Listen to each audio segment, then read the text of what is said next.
Peruíbe, Itanhaém, Mongaguá, Praia Grande, São Vicente, Santos, Guarujá, Bertioga, Cubatão.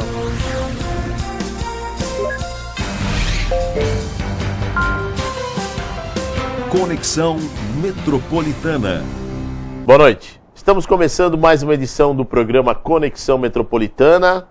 Ano de eleições, muitas questões a serem abordadas, muitas decisões a serem tomadas.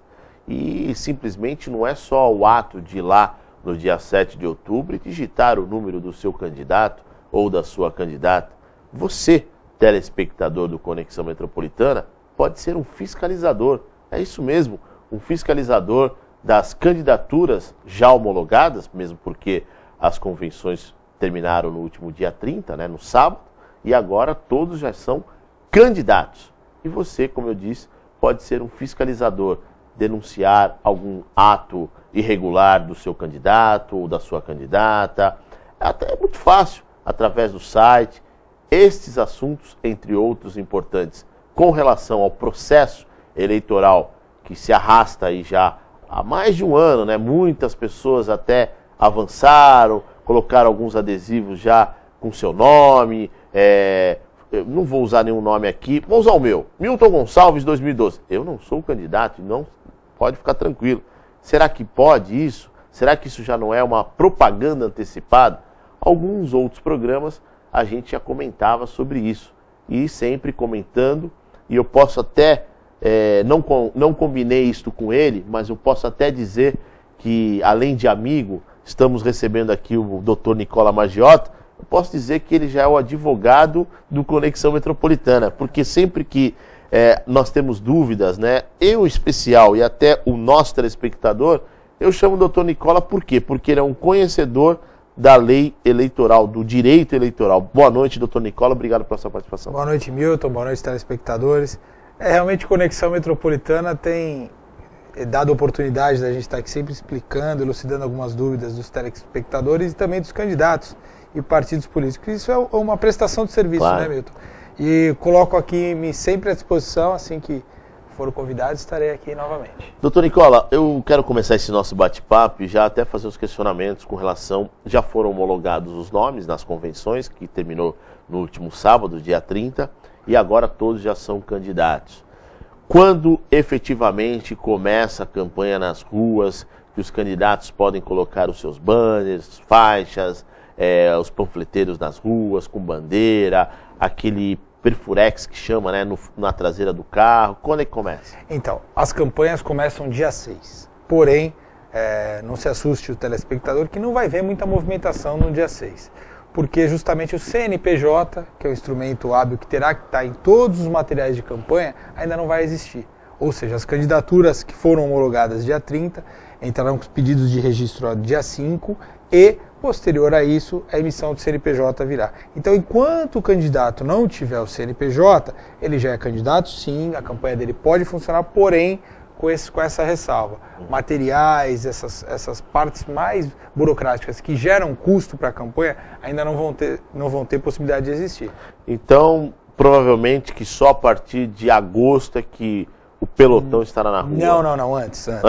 Eu creio, a Justiça Eleitoral fala de 3 a 4 dias a contar dos registros deferidos. Aí terá a emissão do CNPJ. Então vamos fazer uma conta grossa aqui, Milton, mais ou menos por dia 15, 16 as campanhas já devem estar a todo vapor nas ruas com a emissão do CNPJ, gastos regulares, e aí sim, aquilo que você disse, os panfleteiros contratados, os adesivos com o CNPJ já rodando pelos carros e as faixas, banners, todo esse tipo de material publicitário. Agora, doutor Nicola, na abertura do programa eu disse que o nosso telespectador ele pode ser um fiscalizador, Um fiscalizador até de algumas campanhas abusivas que a gente visualiza, não só aqui na região metropolitana, mas pelo Brasil afora. Tem alguns candidatos que acham que estão acima de tudo e de todos e que fazem qualquer coisa para chegar ao poder, visando estar no poder e não visando o munícipe da cidade onde ele mora, Como que o telespectador, a pessoa comum que está nos assistindo agora, pode fiscalizar e, acima de tudo, denunciar? Então, agora já estamos num outro momento da eleição, né? Como você disse na abertura do programa, as propagandas antecipadas estão correndo pela justiça para ser julgadas se houve ou não propaganda antecipada. Agora, a partir do momento que a campanha já é permitida, aí nós temos outros tipos de delitos que o cidadão tem que fiscalizar. O mais importante dele é a compra do voto. Então, agora, nesse ponto onde a propaganda é permitida, a Justiça Eleitoral se debruça em apurar fraudes ao eleitor, ou seja, fraudes, compras de voto, entrega de cesta básica em troca de voto, entrega de materiais publicitários que não são permitidos, como brindes, camisetas, o velho atalho que o candidato tem para trocar o voto por aquilo que ele quer dar ao seu eleitor. Então, a Justiça Eleitoral agora se concentra nesse tipo de conduta. E os meios mais hábeis e fáceis hoje de fazer denúncias são através do site da própria Justiça Eleitoral, TRE de São Paulo, e da Procuradoria também de São Paulo, da Procuradoria Regional Eleitoral. E o site da OAB. Esse ano a OAB também disponibiliza no seu site uma partezinha onde o eleitor pode fazer as suas denúncias. E essas denúncias, como você citou, doutor Nicola, já começaram?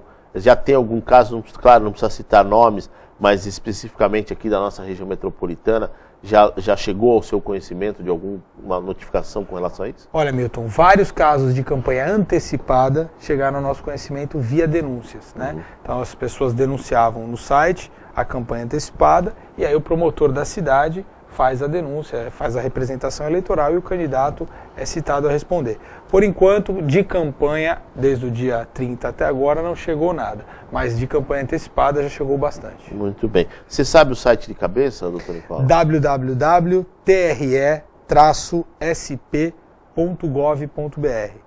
E o da Procuradoria eu não vou me recordar, mas é Procuradoria Regional Eleitoral, muito simples. Muito simples. Isso. Agora, doutor Nicola, como eu disse, tem alguns candidatos, né? Isso não é agora, só agora, mas ao longo de várias eleições, eles fazem coisas que realmente parece-me que até essas multas, que algumas elas são de valores altos, né? Mas algumas são insignificantes pelo grande volume de dinheiro que alguns candidatos têm para poder fazer a campanha. E muitas das vezes estas multas já estão até no orçamento de campanha de alguns candidatos.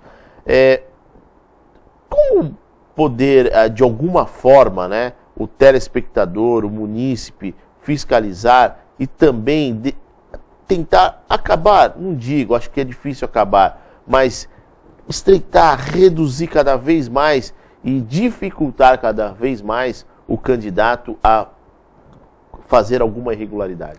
Realmente o que você falou é verdade, Milton. Hoje as grandes campanhas elas já contam com uma verba reservada para multas, né? Até porque as maiores campanhas são as mais fiscalizadas. Então, sem dúvida nenhuma, algumas multas no período pré-eleitoral que foram aplicadas de 5 a 25 mil reais, para uma campanha pequena, um volume muito grande de dinheiro, mas para uma campanha grande realmente passa batido, né? O candidato acaba contabilizando isso como prejuízo da sua própria campanha.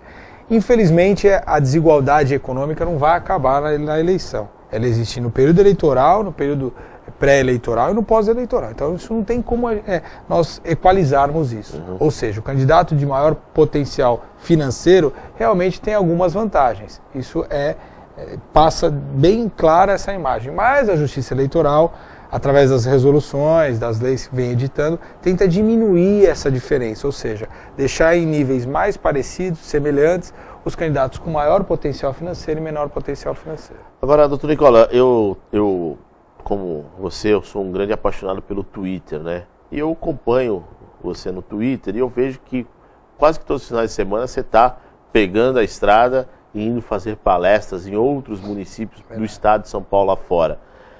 O que você poderia até relatar para os nossos telespectadores aqui da região metropolitana que você, de repente, visualiza diferente das campanhas locais aqui da nossa região, que você visualiza no interior?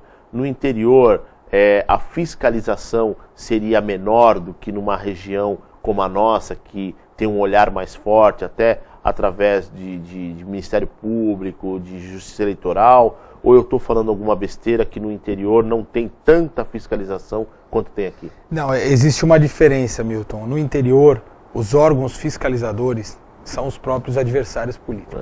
E com uma intensidade muito maior do que aqui na nossa região. Isso sem sombra de dúvida. Em cidades menores, o próprio adversário te fiscaliza de forma intensa. O número de representações eleitorais em algumas cidades pequenas, infinitamente menores do que Santos, é altamente superior ao de Santos. Por quê? Porque em Santos nós ainda não temos uma cultura de o adversário denunciar o adversário.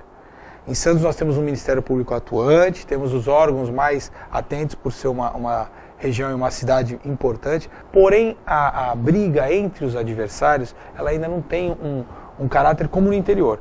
Algumas cidades do interior, Milton, para você ter noção, desde o começo do ano, ou de novembro do ano passado, os carros já estão panfletados com o número do próprio partido. E o outro também, então, e até pelas cores. Tem cidade que é verde contra azul, outra verde contra amarelo, e tá isso um ano inteiro. E nós só vamos perceber que esse carro está com esse adesivo amarelo no período eleitoral, porque são cores partidárias. Então no interior parece que é mais acirrado esse confronto direto entre os adversários. Enquanto que aqui não, aqui é uma situação mais morna. Quando vai chegando perto agora do período eleitoral, as convenções já passaram, o pessoal está com o motor mais quente para essa disposição desse embate direto. Doutor Nicola, num programa anterior que nós fizemos, há cerca de acho que um mês e meio, 2, nós comentávamos com relação às redes sociais. Eu falei agora do Twitter, hoje nós temos o Facebook, tem o Orkut, que pouco se usa agora, mas ainda tem muita gente que usa Orkut, enfim. Como fiscalizar, se existe algum meio dentro do TSE, do TRE, para fiscalizar essas redes sociais? E eu faço a seguinte pergunta: se alguém, por exemplo, fizer um Twitter, um Facebook, no nome de um candidato, mas não foi ele que fez, e ele está falando coisas que não poderiam falar, citar, tem como rastrear, tem como detectar este hacker?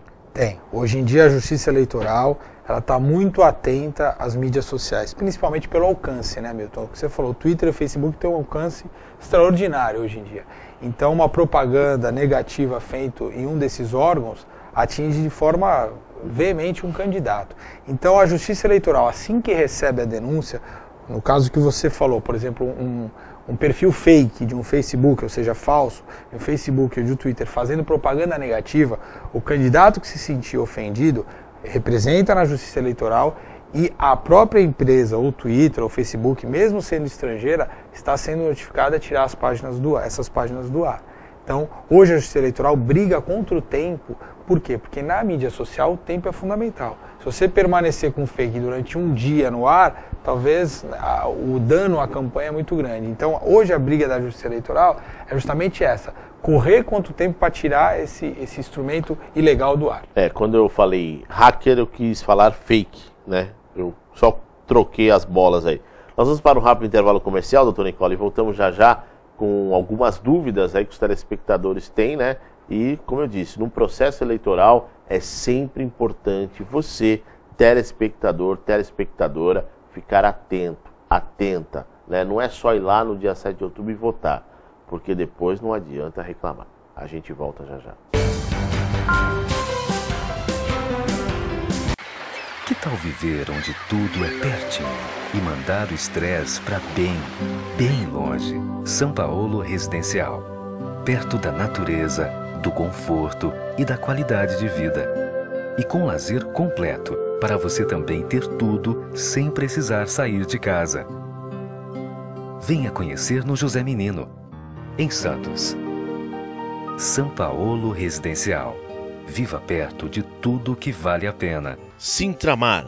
Fundado em 27 de julho de 1919, o Sindicato dos Trabalhadores na Movimentação de Mercadorias e Arrumadores de Santos e região. O Sintramar atende aos seus trabalhadores na área portuária, capacitando e aperfeiçoando os trabalhadores portuários. Sintramar. Avenida Conselheiro Nébias, número 257. Telefone 3234 4817. Sintramar.